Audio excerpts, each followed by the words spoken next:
वासुदेवाय ओम नमो भगवते वासुदेवाय ओम नमो भगवते वासुदेवाय। श्रीमद् भागवतम चौथा कैंटो तीसरा अध्याय और 12वां श्लोक। तो इसके पहले श्लोक में हमने सुना कि शिव जी की पत्नी सती कह रही हैं, रिक्वेस्ट कर रही हैं कि मैं जानती हूँ ये संसार में सब कुछ बहिरंगा शक्ति के द्वारा चलता है, माया है, आप इसको जानते हैं, लेकिन मैं तो एक स्त्री हूँ, मैं तो अबला हूँ, मैं इन सबसे अनजान हूँ, मैं एक बार अपनी जन्मभूमि को देखना चाहती हूँ, मेरी रिक्वेस्ट है। आगे कहती हैं, पश्य प्रयान्ति अभव अन्ययोषितो अभि अलंकृता कांतुसखा वरुथशः यासां व्रजद्भि शिथिखंडमंडितं नभो विमानै कलहंस पांडुवी। हे अजन्मा, हे नीलकंठ, न केवल मेरे संबंधी वरन अन्य स्त्रियां भी अच्छे अच्छे वस्त्र पहने और आभूषणों से अलंकृत होकर अपने पतियों तथा मित्रों के साथ जा रही हैं। जरा देखो कि उनके श्वेत विमानों के झुंडों ने सारे आकाश को किस प्रकार सुशोभित कर दिया है। हाँ, तो हमारे चारे बोलते हैं, देखिए विमान तो बहुत पहले से थे, हमने कोई बड़ी चीज़ नहीं करी, अगर विमान बनाए तो ये विमान के बारे में बात हो रही है कि आसमान में बहुत सारे विमान थे, उसमें सारे बड़े बड़े लोग थे, कुछ इनके संबंधी थे, कुछ बाकी लोग थे, कहने कि कई सारे लोगों को बुलाया था, बहुत बड़ी पार्टी होने वाली थी। सभी स्त्रियों ने अच्छे अच्छे वस्त्र पहने हैं और आभूषणों से अलंकृत हैं। तो इससे हम ये भी समझ सकते हैं कि ये स्त्रियों की कमजोरी भी है। इसलिए शास्त्र में कहते हैं कि दे ही देना चाहिए, क्या करें, ऐसे में चेतना बहुत खराब हो जाती है, कई बार झगड़ा हो जाता है बहुत ज़्यादा। प्रभुपाद भी कहते हैं कि दे दो, कई बार वस्त्र और जेवर मांग रही है तो। लेकिन हमें भी सोचना चाहिए कि हम कई बार इस चक्कर में बहुत ज़्यादा अट्रैक्ट हो जाते हैं। इस पार्टी में देखिए जी, सब ने कितना अच्छा अच्छा पहन रखा है, तुम मुझे कंठी माला पहना के ले आए। हाँ, कितना ऑड लग रहा है यहाँ पर, सब ने कैसे कपड़े पहने हैं ना, तो हम लोग कई बार विचलित हो जाते हैं। यहाँ पर सती विचलित हो रही है, उसका अट्रैक्शन बढ़ रहा है धीरे धीरे, बार बार बोल चुकी, 2-3 बार बोल चुकी है इस बात को कि मैं अपने पिता द्वारा दिए गए जेवर को पहन के जाऊँगी। ये ज्वेलरी में कमज़ोरी है एक्चुअली हमारी, तो हमें इस कमज़ोरी से ऊपर उठना पड़ेगा, ये हमारी कमज़ोरी है।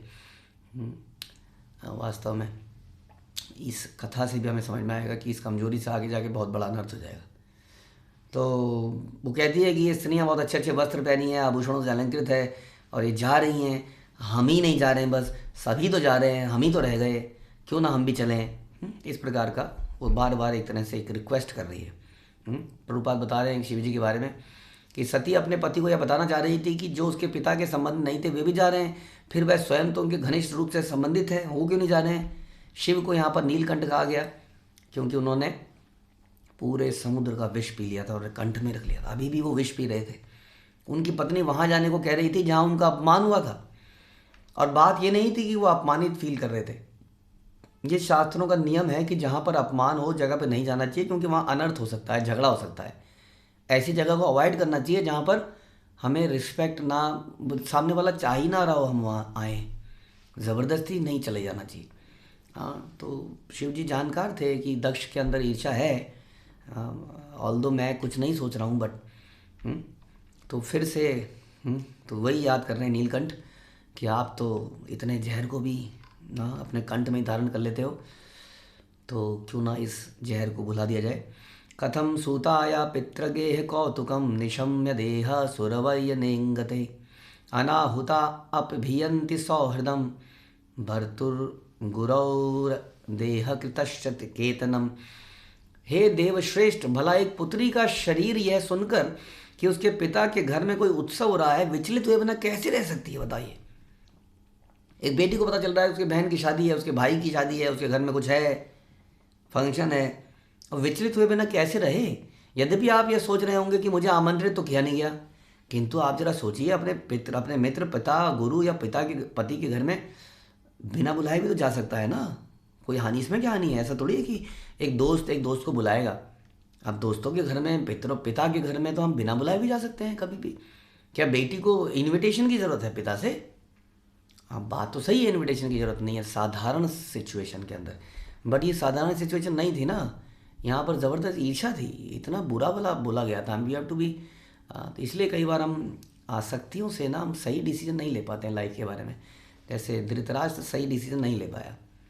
हाँ, विदुर ने तो रावण के होने पर ही, दुर्योधन के होने पर ही ये बोल दिया था कि ये पुत्र जो है सबकी मृत्यु का कारण बनेगा, इस पुत्र को त्यागो पहले तो तब तो नहीं त्याग पाए, बाद में भी उसकी ऊट पटांग मांगों को छोड़ नहीं पाए वो।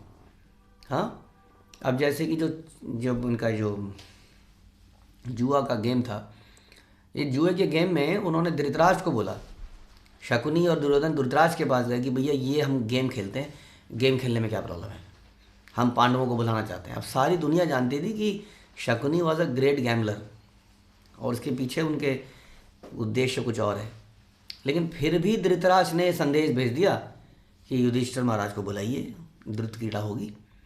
अब युधिष्ठिर महाराज ने इसलिए एग्री कर लिया क्योंकि बड़े कह रहे हैं, उन्होंने बोला कि ये तो मुझे उचित नहीं लग रहा है, और गैम्बलर के साथ क्यों खेलना चाहिए, खेलें तो आपस में क्षत्रिय लोग खेलें, ये who is this person. Anyway, तो कहने का मतलब है कि धृतराष्ट्र दुर्योधन की किसी रिक्वेस्ट को मना ही नहीं कर पाया। ये आसक्ति बहुत बुरी चीज़ है। हम भी अपने बच्चों की गलतियां नहीं देख पाते हैं इस चक्कर में, हमें हमेशा अपना बच्चा सही लगता है, दूसरे का बच्चा हमेशा ही गलत लगता है। ये भी एक एग्जाम्पल है। तो यहाँ पर सती अपने पिता की करी हुई गलती को देखिए, हमें अपने प्रति करे गए अपराधों को तो भूल जाना चाहिए, लेकिन दूसरों के प्रति किए गए, वैष्णव के प्रति किए गए, अपने पति के प्रति किए अपराध को उसको नहीं भूलना चाहिए था, क्योंकि ऐसा फिर से रिपीट हो सकता है। लेकिन out of that attachment to the blood relations हम वो सही डिसीजन कई बार नहीं ले पाते हैं। जैसे अर्जुन गीता के कुरुक्षेत्र के मैदान में ये सही डिसीजन नहीं ले पा रहे थे कि मेरे सामने सारे धर्म का विनाश करने वाले लोग खड़े हैं और धर्म की संस्थापना करने वाले मेरे रथ पर खड़े हैं, वो मुझे समझा रहे हैं कि मुझे युद्ध लड़ना चाहिए। हाँ, लेकिन मेरे अंदर ये करुणा आ रही है बिकॉज ऑफ ब्लड रिलेशन। अरे ये तो वही हैं जिन्होंने मेरी चड्डी बदली थी, अरे ये तो वही हैं जिन्होंने मेरा धनुष मुझे चलाना सिखाया था, अरे ये तो वही हैं, इत्यादि इत्यादि। तब भगवान ने कहा एक कायरता है तुम्हारी। We have to decide what is right and what is wrong in life based on the sadhu shastra guru, और फिर उसको करना चाहिए, चाहे उसमें हमें कितना बड़ा बलिदान क्यों ना देना पड़े। तो एनीवे, यहाँ पर वो बहुत कमज़ोर हो चुकी थी अपने पिता, अपने माता, अपने बहनों से आसक्ति के कारण, और वो जिद कर रही थी कि नहीं बुलाया तो क्या हो गया। बट सोचने का विषय है कि क्यों नहीं बुलाया गया, है ना। तत्मे प्रसीद इदम अमृत्या वांछितम कर्तुम भवान कारुणिको बतारहति त्वयात्मनो अर्धै अहम दभ्रश्चक्षुषा निरूपिता मानु गृहाण याचितः। हे अमर शिव, कृपया मुझ पर दयालु हो और मेरी इच्छा पूरी करें। इस प्रकार से हमें कभी नहीं बोलना चाहिए अपने से बड़ों को, भगवान को, कि हे भगवान दया करो, दया करो, मेरी मांगें पूरी करो। हमें भगवान से प्रार्थना करनी चाहिए, हे भगवान आपको जो मेरे लिए उचित लगे वो कीजिए। कल मेरा रिजल्ट आने वाला है, मेरा पूरा जीवन दांव पे लगा है, क्या हम ऐसी रिक्वेस्ट कर पाएंगे, हे भगवान जैसा आपको ठीक लगे वैसा करो। बड़ा मुश्किल काम है।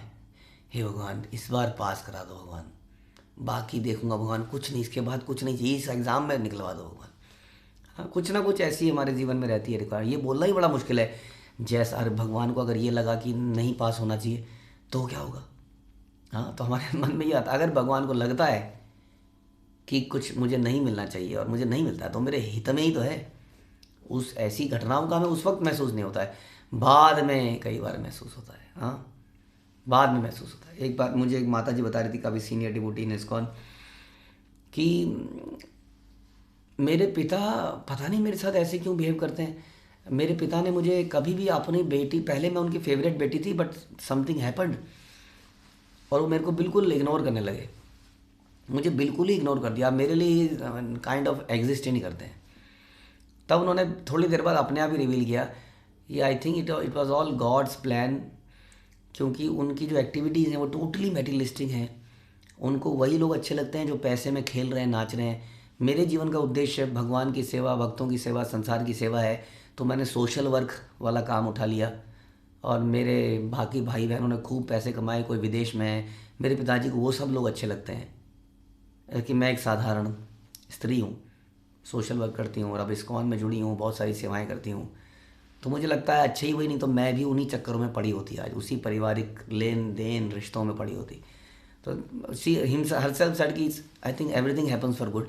बट काफ़ी सालों तक मेरे हृदय में मलाल रहा कि मेरे पिता मेरे साथ ऐसा क्यों कर रहे हैं, है ना। तो ऐसी हमारे जीवन में कई चीज़ें होती हैं जो मैं लगता है पता नहीं सही हो रहा है कि नहीं हो रहा है, क्या हो गया भगवान को, कर दो ना, इच्छा पूरी कर दो ना। हुँ?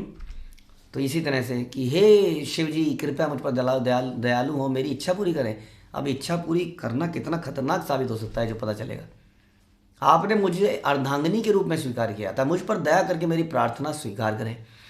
अब बताइए, हाँ प्रार्थना स्वीकार कर दें तो गड़बड़ी हो सकती है ना। एक बच्चा कैसे कैसे डिमांड कर सकता है कई बार, जो कि उसको मालूम नहीं है उसके लिए कितना खतरा हो सकता है। हम्म?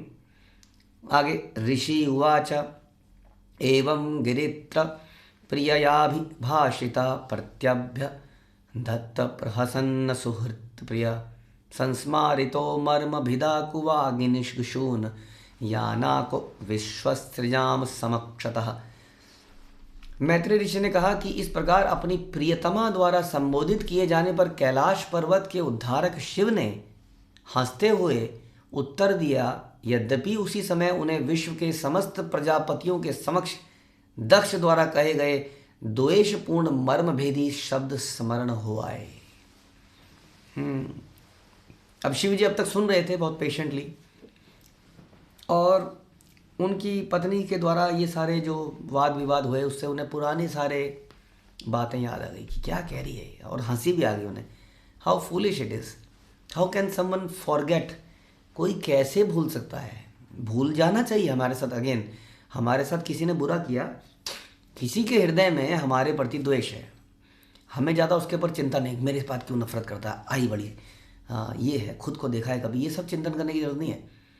लेकिन इतना तो चिंतन करने की ज़रूरत है कि हम ज़बरदस्ती उसके घर में चले गए, अब बोले आज मेरा बड़ा मन कर रहा है खाना खाने का, आप कुछ बनाएंगे, वहाँ से गाली निकलेगी ना, वो तो ऑलरेडी नफरत खाएंगे, अभी दूँ खाना तुम्हें। कम से कम इतना तो विचार करना चाहिए कि अगर सामने वाले के हृदय में द्वेष है तो हम कम से कम कन्फ्रंट ना करें, कोई ऐसी सिचुएशन क्रिएट ना करें कि फिर से ऐसा झगड़ा हो। इतना तो कर सकते हैं हम, अवॉइड तो कर सकते हैं ना, ताकि और ज़्यादा ईर्ष्या और ज़्यादा क्रोध ना भड़के। और यही शिव जी कर रहे थे। तो उनको हंसी आ गई, क्या बोल रही है, कितना कुछ बोला था उस आदमी ने। अब क्रोध नहीं आया उनको, पॉइंट टू नोटिस कि उनको हंसी आ रही है इन सारी बातों को सोचकर, एक तरह से मूर्खता लग रही है ना। शिव जी यहाँ पर बताया जा रहा है कि कहीं ना कहीं प्रभावित तो थे ही, हाँ, लेकिन ये प्रभाव वैसा प्रभाव नहीं था जैसा हम लोगों के ऊपर पड़ता है। हाँ, एक बचकाना आदमी की मूर्खता लग रही है, लेकिन ऐसी मूर्खता को दोबारा रिपीट तो नहीं करना चाहिए ना। जो व्यक्ति इतना द्वेष में इतना कुछ बोल सकता है तो अब की बार वो क्या कर सकता है। हाँ, तो वो अपनी पत्नी को जवाब देना चाहते थे। हाँ, कैलाश पर्वत के उद्धारक शिव ने हंसते हुए उत्तर दिया, यद्यपि उसी समय उन्हें विश्व के समस्त प्रजापतियों के समक्ष दक्ष द्वारा कहे गए द्वेषपूर्ण मर्म भेदी शब्द स्मरण हो आए। वो सारी बातें ध्यान में आ गई उनको।